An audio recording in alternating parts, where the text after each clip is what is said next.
नमस्कार, आप देख रहे हैं द न्यूज़ नाउ और मैं हूँ रजत वोरा आपके साथ। चर्चाएं लगातार चलती रहती हैं। जम्मू एंड कश्मीर चर्चाओं के लिए काफ़ी ज़्यादा फेमस है, खासकर आतंकवाद और सियासत से जुड़ी चर्चाएं। सियासत से जुड़ी चर्चाओं की अगर हम बड़ी अपडेट की बात करें तो home minister Amit Shah Jammu and Kashmir के 3 दिवसीय दौरे पर पहुंच चुके हैं। आज उनकी फ़्लाइट जब श्रीनगर लैंड की तो सबसे पहले लेफ्टिनेंट गवर्नर मनोज सिन्हा ने उनका स्वागत किया और उसके बाद जो सबसे पहली चीज़ होम मिनिस्टर अमित शाह ने की वो थी कि वो इंस्पेक्टर परवेज़ अहमद, जिनकी 22 जून को कुछ अज्ञात आतंकियों ने निर्मम हत्या कर दी थी, और उनके परिवार से मिलने अमित शाह आज उनके घर पहुंचे। और उसके बाद जम्मू और कश्मीर के इस 3 दिवसीय दौरे को अगर हम पूरी तरह से देखें तो काफ़ी ज़्यादा महत्वपूर्ण माना जा रहा है। माना यह जा रहा है कि 5 अगस्त 2019 के बाद जब अमित शाह जम्मू एंड कश्मीर में पहली बार पहुंचे हैं तो इस समय चर्चाओं का बाजार पूरी तरह से गर्म है। और क्या कुछ अमित शाह जम्मू एंड कश्मीर के बारे में कहेंगे, जम्मू एंड कश्मीर के बारे में यहाँ से उनको फीडबैक मिलेगा, और साथ ही साथ आगे आने वाली रणनीति को किस तरह से वो यहाँ पर तय करेंगे, इन सारी चीज़ों पर डिटेल्ड चर्चा इन 3 दिनों में होगी। और यही बड़ा कारण है कि आज करीबन 2 साल के बाद अमित शाह पहली बार जम्मू एंड कश्मीर के दौरे पर आए हैं, जब अनुच्छेद 370-35 से जम्मू एंड कश्मीर से हट चुका है। 5 अगस्त 2019 को राज्यसभा के पटन से माननीय अमित शाह ने वहां से ही अनाउंस किया था कि आर्टिकल 370 के ज़्यादातर खंड जो हैं वो हटा दिए जाएंगे, सिर्फ एक खंड को छोड़कर। उसके बाद वहां से लेकर तब से लेकर अभी तक कई सारे बदलाव जम्मू एंड कश्मीर में आए, चाहे वो कानूनों की बात करें, चाहे अगर हम बात करें पॉलिटिक्स और या फिर अलग अलग लेवल पर डेवलपमेंट की बात करें, तो कई सारे बदलाव जम्मू एंड कश्मीर में आए। कुछ लोग इसे सही मानते हैं, कुछ लोग गलत मानते हैं, ये लगातार चर्चा का विषय है। पर भारतीय जनता पार्टी की काफ़ी लंबे समय से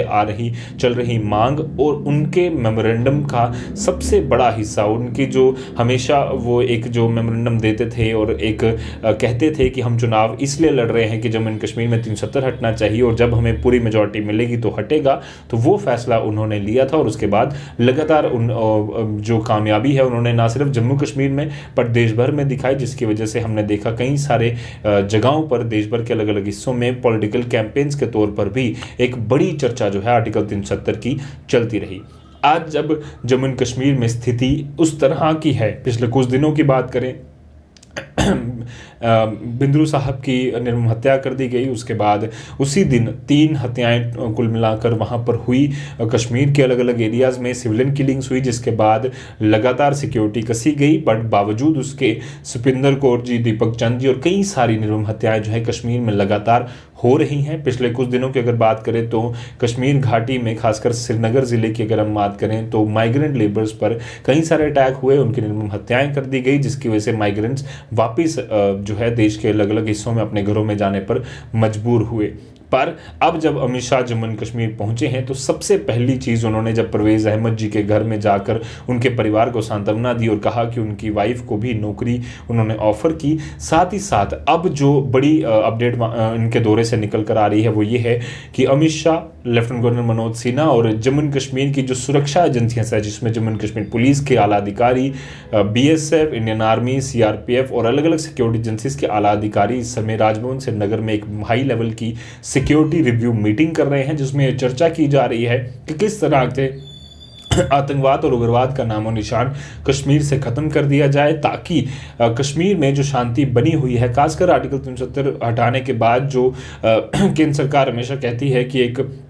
डेवलपमेंट के स्तर पर तेजी से जम्मू एंड कश्मीर बढ़ रहा है, उसमें कोई गति जो है वो कम ना हो, आतंकवाद का नामो निशान पूरी तरह से खत्म हो, और कई सारे डेवलपमेंट प्रोजेक्ट्स को लेकर भी वहाँ पर चर्चा चल रही है। आपको बता दूं कि कल